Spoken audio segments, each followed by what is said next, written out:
မြင်ပါအခုဆိုရင်တော့မေကြီးဒီသူရဲ့ဝင်းလေးကိုလာတာဖြစ်ပါတယ်ဒါကတော့ဒီသူရဲ့ဝင်းလေးဖြစ်ပါတယ်အဲဒီလိုကိုဒီမှာလိုက်ပြီးတော့ကျွေးတာပေါ့နော်လိုက်ပြီးတော့ကျွေးတာဟုတ်ပေါ့ဗျာဟုတ်အကြိုက်တော့ကျွေးတာပြီးတော့လည်းဘူးကြီးကိုဟွာပြီးဆောင်းပါအောင်လို့ဝင်လာဝင်းလေးရှိပြပါတယ်ဒါဆိုရင်တော့ဒါကချီနေငါဆယ်လေးစိုးတက်လေးပြပါတယ်နော်တားလို့ပြောတာ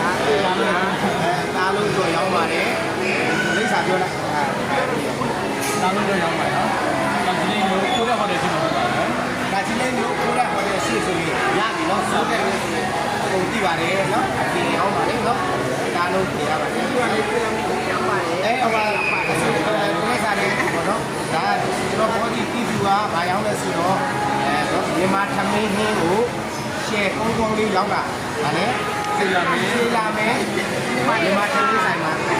ဒီခုံးလေးပါဘူးလေဖိတ်ခေါ်ပါတယ်နော်စားပါမယ်ပြီးတော့ကြိုက်ကျုံးတာဖြစ်ပါလေဒါဆိုတော့မမသေးတာသူခင်ဗျပြင်မနိုင်ကျုံးမနိုင်ဘူးဘယ်စားဖို့သူလေးရှင်းနေပါလေကလားကျုံးလာနေပါလေစားရနော်ဒါတော့အကဲဟိုင်းဖိုက်ရှယ်မမသေးဖြစ်ပါတယ်နော်ဘောဒီဘာကျော်ဒါဆိုတော့သူ့ရဲ့ဒီမှာပြပါတယ်နော်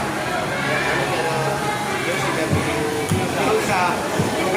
နေ့စူးစမ်းတာပါတယ်လူလိုလိုတော့ဟိုလည်းစားလာမပြီးနဲ့နော်တဲအောင်စားတာဦးဘွားလေးရဲ့အဲ့ဒါပတ်သက်လို့အကေမလာကြည့်ဘူးတို့တိုင်ခိုင်းတာပါတယ်ဘုန်းတော်တို့အဲ့တို့ကြတော့ဆက်တာအဲ့ဒါကြတော့ဒါဆိုတော့မေရဲ့မန္တလေးကတော်ဆယ်လီနှစ်ဦးဖြစ်ပါတယ်ဒါလူရလည်းသိပါတယ်လို့နော်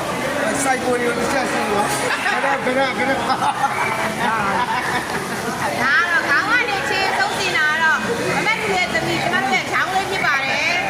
ခေါင်းကနေခြေစားဆုံးတင်ပေးလာတာပါ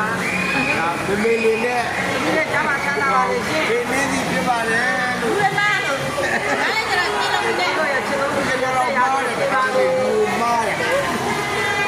အရာချောပါတယ်လို့ထားပြအောင်ဒါပြ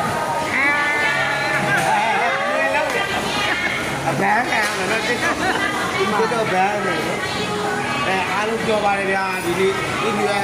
နေ့မှာအဲ့ရတော့ရှိပါစေလို့မိတ်ဆွေတို့ပါတယ်လို့နော်နောက်ပြီးတော့ရှိပါရင်နာရမကဒီချက်မကရှိပါချမ်းသာပါစေလို့လည်းမိတ်ဆွေတို့ပါတယ်ဒီနေ့ရောက်တဲ့နေရာတွေလည်းပဲတီဗီကနိုင်ပြီးတော့ပူတာမိတ်ရောက်မှလာပါတယ်တကယ်လည်းဘယ်မှမရောက်ဘူးနော်ကျွန်တော်ဘောဒီတီဗီကောင်းလို့မိတ်